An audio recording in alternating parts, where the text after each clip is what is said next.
السلام علیکم. هیله لرم چې تاسو به روغ او جوړ اوسئ.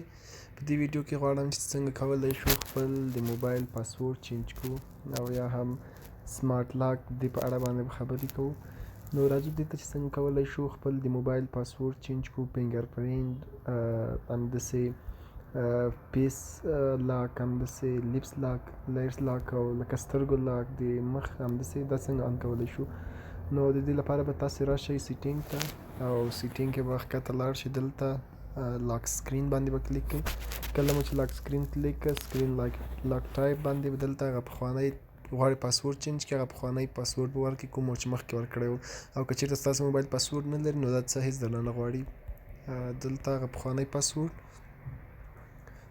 نیکسټ باندې به کلیک کړئ او دلته تاسو ته به دا راخلاص شي. سویپ باندې کوئ او یا هم پیټرن او سویپ مه انتخابوئ. پیټرن ځکه دا دواړه حقیقي، سویپ خو هسې یوازې کشول دي په هغه باندې، خو بیا پاسورډ نه حسابېږي.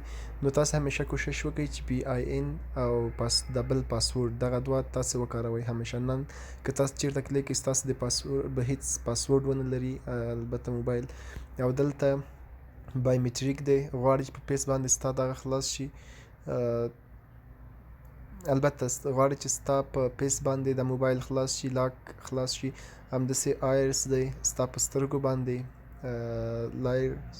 او دلته فنګر پرینټ دی. زه وایم چې په د دې ځای نه تاسو څنګه کولی شئ منیج کولی شئ.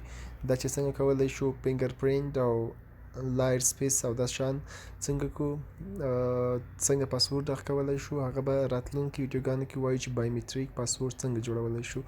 نو د دې لپاره به ډول ټایپي پاسورډونه یو پیټرن دی، پی ان پاسورډ. تاسو همیشه کوشش وکړئ چې یا پی ان انتخاب کړئ یا پاسورډ، ځکه د سیکیورټي ښه وي او دا د دې خلاصېدل په اسانۍ سره لکه څوک نشي کولی. او که تاسو پیټرن انتخاب کړئ پیټرن هم حق کېږي او سویپ هم حق کېږي.